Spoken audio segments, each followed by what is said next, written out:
Assalamualaikum warahmatullahi wabarakatuh. Bapak sekalian, perkenalkan saya Edward Rosyidi. Pada kesempatan ini ingin diskusi, ingin sharing berbagi pengalaman tentang produktivitas. Namun sebelumnya ingin saya sampaikan bahwa produktivitas itu adalah harapan semua bagian, semua pihak berharap produktivitas. Walaupun masing-masing pihak punya definisi sendiri-sendiri. Ya, pengusaha membuat definisi bahwa produktivitas berarti biaya berkurang namun keuntungan meningkat. Pekerja juga berpikir produktivitas adalah memperoleh upah yang lebih tinggi, manfaat yang lebih tinggi, dan kondisi lingkungan yang lebih kondusif. Konsumen juga punya definisi bahwa produktivitas adalah bagaimana mendapatkan barang yang bagus dengan harga yang murah. Secara matematis, produktivitas adalah perbandingan antara output dan input. Secara filosofis, produktivitas adalah bagaimana mental hidup hari ini harus lebih baik daripada hari kemarin, dan hari esok harus lebih baik daripada hari ini.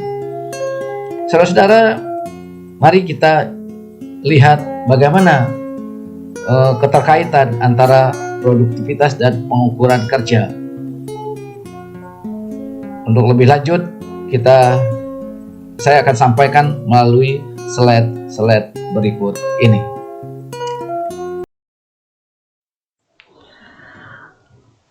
Ya, oke. Assalamualaikum warahmatullahi wabarakatuh. Pada kesempatan ini kita akan bicara soal bagaimana produktivitas dan pengukuran kerja.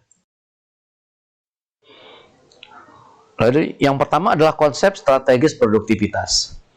Nah, lalu kita lihat dulu. Kalau produktivitas itu kita bagi menjadi dua, yaitu ada kualitatif sebagai proses dan kuantitatif sebagai tujuan. Bagaimana kualitatif sebagai proses? Ini adalah terkait dengan sikap, yaitu sikap yang pada akhirnya akan menghasilkan produktivitas. Yang pertama, umpamanya disiplin, kreatif, rajin, inovatif, mungkin dan lain-lainnya. Nah, sikap-sikap ini juga harus mampu membentuk pola pikir yang hari ini lebih baik daripada hari kemarin. Nah, itu yang menjadi kualitatif, dan itu adalah proses. Kemudian kuantitatif yang sebagai tujuan, yang merupakan hasil dari produktivitas, yang ini juga bisa didefinisikan sebagai definisi matematis dari produktivitas, adalah bagaimana output yang dihasilkan dibagi dengan input yang digunakan. Atau bagaimana produktivitas kerja itu adalah hasil penjualan berbanding dengan jumlah karyawan. Nah, output itu adalah hasil, bisa berupa fisik atau value atau nilai atau jasa. Dan input itu ada 4M secara garis besar, yaitu man, mesin, material, dan metode. Oke. Berikutnya adalah bagaimana meningkatkan produktivitas. Ada 4 cara meningkatkan produktivitas. Yang pertama adalah bagaimana meningkatkan produktivitas, menaikkan output, dan menurunkan input. Biasanya disebut dengan recovery. Dan kondisi ini biasanya muncul karena monopoli atau ada keunikan produk. Satu contoh umpamanya perusahaan kereta api. Dia bisa menaikkan harga tiket kereta api itu kapan saja, bahkan dia bisa naikkan terus, ya kan? Karena tidak ada pesaing, tidak ada yang menjual hal yang sama, menjual tiket yang sama. Itu yang pertama. Lalu strategi yang kedua adalah survive, bertahan. Dengan produktivitas meningkat, dengan output meningkat, dan dengan input yang tetap. Itu namanya survive atau bertahan. Kemudian yang ketiga, ini adalah sebetulnya ini yang paling ideal. Artinya bertumbuh. Ya, artinya produktivitas naik dengan outputnya naik dan inputnya juga naik. Nah, sedangkan yang keempat adalah kondisi yang tidak kita inginkan sebetulnya. Jadi, meningkatkan produktivitas dengan menurunkan output dan menurunkan input. Nah, mungkin itu 4 hal yang bisa menjadi acuan kita untuk meningkatkan produktivitas.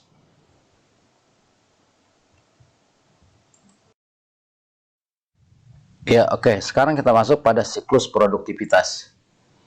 Nah, untuk mengetahui produktivitas dari sebuah kegiatan atau sebuah perusahaan itu, yang pertama yang harus kita lakukan, harus dilakukan pengukuran. Dari pengukuran itu nanti akan ditemukan gap.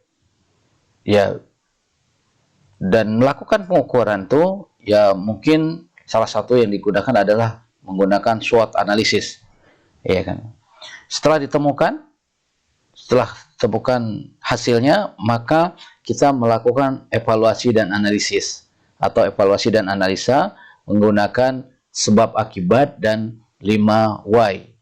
Nah, dari analisis kita menggunakan tool sebab akibat dan 5 why, maka dilanjutkan kita harus membuat planning. Planning dari akar masalah tadi, namanya kita menggunakan tool 5W. 1H, yaitu apa masalah yang sebenarnya terjadi, di mana masalah itu terjadi, kemudian kapan kejadiannya, mengapa harus dilakukan perbaikan, dan siapa yang menjadi penanggung jawab, atau bagaimana cara mengatasinya. Nah, setelah dibuatkan planning, lalu kita masuk pada siklus yang keempat, yaitu mengimplementasikan. Nah, dalam mengimplementasikan ini banyak tools yang bisa kita gunakan. Bisa menggunakan 5S, bisa menggunakan TechUM, bisa menggunakan industrial engineering seperti pengukuran kerja dan lain-lainnya. Sehingga banyak tools yang bisa kita gunakan untuk implementasi. Nah, dan jangan lupa dari semua tadi harus didokumentasikan supaya terlihat bahwa before dan after-nya.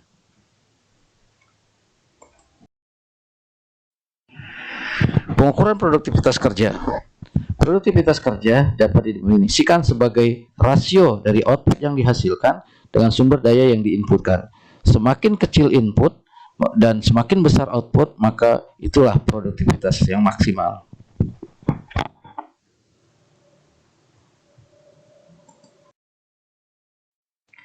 Faktor produktivitas kerja itu dipengaruhi oleh 2 hal. Faktor non-teknis atau manusia dan faktor teknis. Faktor manusia itu ditentukan oleh 2 hal, yaitu kemampuan dan motivasi. Semakin bagus prestasi daripada operator atau pekerja, maka akan semakin meningkatkan produktivitas. Maka dari itu, perusahaan wajib memberikan penghargaan buat para pekerja atau operator yang bekerja dengan baik. Baik penghargaan secara material ataupun penghargaan secara non-material.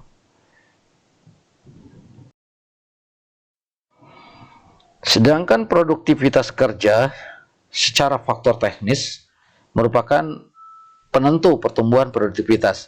Maka dari itu, pengelolaan secara teknis harus efektif, artinya cepat, tepat, minim idle, dan secara efisiensi, artinya mampu mengoptimalkan sumber daya.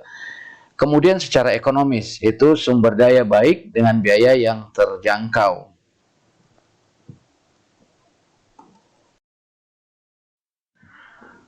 Pengukuran sistem kerja. Pengukuran sistem kerja itu dapat dilakukan dengan 2 cara, secara langsung atau tidak langsung. Kedua-duanya diharapkan adalah efektif dan efisien, atau mengefektifkan dan mengefisiensikan pekerjaan. Pengukuran sistem kerja, dalam pengukuran sistem kerja itu ada 2, yaitu pengukuran kerja secara langsung dan pengukuran kerja secara tidak langsung. Pengukuran kerja secara langsung adalah 2, yaitu work sampling dan stopwatch study. Sedangkan pengukuran kerja tidak langsung adalah standard time dan motion study. Lalu apa perbedaannya? Lalu apa kelebihannya? Pengukuran langsung kelebihannya adalah praktis karena tidak perlu menjelaskan pekerjaan di dalam elemen-elemennya, dan hanya prosesnya biayanya lebih mahal karena diperlukan lebih banyak waktu.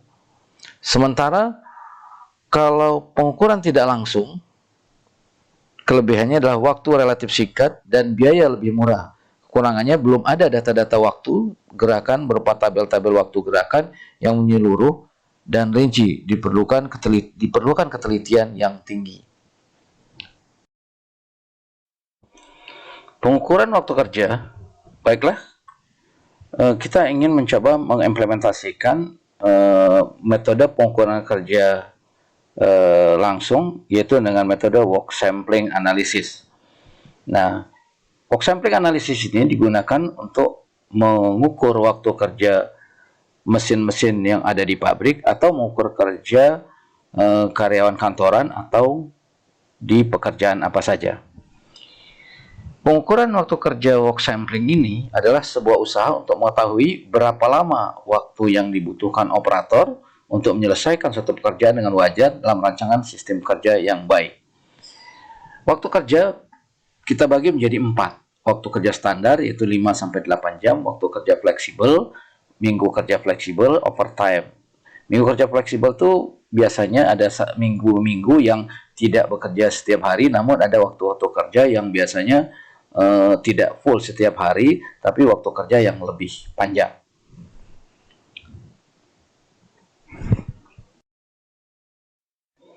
Nah, adapun tujuan dari pengukuran waktu kerja ini adalah, pertama adalah untuk penjadwalan dan perencanaan kerja, untuk menentukan biaya produksi, dan untuk menentukan jumlah operator. Baru pengukuran waktu kerja work sampling adalah suatu aktivitas pengukuran kerja untuk memperkirakan proporsi waktu yang hilang atau lost time selama siklus kerja berlangsung, atau untuk melihat proporsi kegiatan produktif dan non-produktif yang terjadi di lapangan. Ini adalah artinya ingin melihat rasio antara kegiatan produktif dan non-produktif. Pengamatan dilakukan secara random selama siklus kerja berlangsung untuk beberapa saat tertentu. Implementasi dari work sampling adalah, satu adalah mengukur rasio delay activity, yang kedua adalah mengukur kelonggaran launch time-nya, yang ketiga adalah mengukur tingkat kinerja performance levels seorang pekerja, yang keempat adalah menghitung dan menetapkan presentasi dan proporsi antara waktu produktif dan waktu yang tidak produktif. Lalu langkah-langkahnya adalah, yang pertama, menentukan dulu objektivitas kasus. Area mana yang akan diteliti, atau ada tentukan dulu objek yang akan diteliti, yang akan dilihat. Kemudian memilih kategori atau mengkategorikan pekerjaannya apa. Kemudian mengidentifikasi partisipan dan menghitung jumlah sampelnya. Dibutuhkan berapa sampel.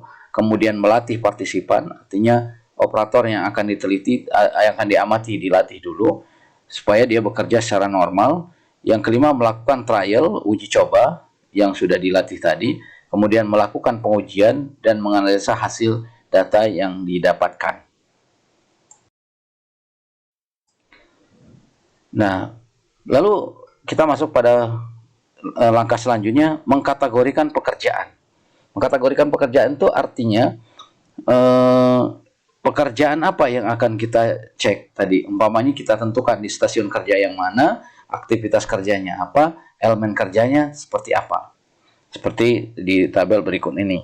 Contohnya adalah di stasiun kerja receiving dan inspection umpamanya. Aktivitas kerjanya prepare part dan tools, kemudian receiving, terus washing. Dan elemen kerjanya ada mengambil tools, menaruh tools di area service, memeriksakan unit baru masuk, mengambil alat pencuci unit, dan mencuci unit. Itu kira-kira kategori pekerjaan yang akan diteliti, yang akan diukur. Nah, lalu setelah ditentukan, dikategorikan pekerjaan yang diukur, kita mulai masuk pada bagaimana mengidentifikasi partisipan dan menghitung jumlah sampel. Ini sudah ada rumus bakunya, bahwa jumlah sampel adalah N sama dengan Z kuadrat kali P kali 1 dikurangi P dibagi H kuadrat. N itu jumlah sampel yang diperlukan, Z adalah standar untuk waktu pada level confident, itu ada tabel Z namanya, nanti kita bisa dilihat di tabel Z. Terus perkiraan jumlah proporsi sampel, kemudian error yang terima. Nah, formula ini kelihatannya memang agak detail dan rumit, tapi sebetulnya ini nanti bisa diimplementasikan dalam aplikasi komputer ya, jadi nggak usah terlalu dipikirkan tentang metodenya. Kemudian sudah itu bagaimana kita mengukurnya, hasilnya, menganalisanya. Ya, kita masukkan tadi rumus tadi bahwa setelah ketemu N-nya tadi, karena confidence levelnya ada 95,45%, estimasi waktu idle atau allowance-nya yang kita izinkan ada 25%, estimasi errornya 0,03%. Nah, maka ketemulah jumlah sampelnya itu adalah 833. Nah, maka kita lakukan pengamatan dengan jumlah sampel 833 itu adalah penjumlahan dari aktivitas-aktivitas, ada aktivitas meeting, ada input data, diskusi proyek berjalan, ada idle, ada kepentingan pribadi, ada diskusi dengan supervisor, sehingga jumlahnya 833. Nah, lalu kita lihat bahwa dari beberapa aktivitas tadi adalah kita lihat ada aktivitas yang sebetulnya tidak dianggap produktif, yaitu idle dan kepentingan pribadi. Kita lihat di nomor 4 dan nomor 5. Idle itu ada 126 kali, 5 itu kepentingan pribadi. Kepentingan pribadi itu bisa istirahat, bisa duduk, bisa apa saja yang tidak terkait dengan pekerjaan. Itu ketika kita amati ternyata kita menemukan ada 152 kali, kemudian ada idle, nunggu dan lain sebagainya, ada 126 kali. Nah, kegiatan-kegiatan itu kita anggap adalah non produktif, artinya tidak dihitung sebagai waktu kerja. Sehingga kalau kita masukkan persentasenya, yaitu 126 ditambah 152 dibagi 833 adalah 33,3%. Sementara sebetulnya target atau standar yang sudah kita tetapkan, idle itu hanya boleh 25%. Artinya, kalau ada idle 25%, produktivitasnya masih 75%. Dan dengan kasus yang seperti ini, hasil pengamatan kita, ternyata presentasi idle dan kepentingan pribadinya 33,3%. Sehingga produktivitasnya tinggal 67%, kira-kira 67%. Nah, berarti waktu idle-nya melebihi target atau waktu non produktifnya melebihi target, sehingga kesimpulannya perlu dilakukan penataan ulang pekerjaan. Jadi mesti ditata ulang pekerjaannya. Itu hasil dari pengukuran itu ditindaklanjuti dengan tadi ya, mungkin saja lainnya diperbaiki lagi, gerakannya diperbaiki lagi. Ya paling tidak kita harus mengamati apakah gerakannya atau sistem kerjanya atau memang performanya, atau kalau dia kepentingan pribadinya banyak, mungkin lelah, sering istirahat, mungkin ditinjau kembali. Sangat mungkin bahwa sistem kerja atau perancangan kerja yang kita buat membuat dia terlalu lelah atau beban kerjanya terlalu besar. Nah, itu kira-kira gambaran dari implementasi pengukuran sistem kerja dengan metode work sampling analysis. Ya, mudah-mudahan bermanfaat buat kita semua. Assalamualaikum warahmatullahi wabarakatuh.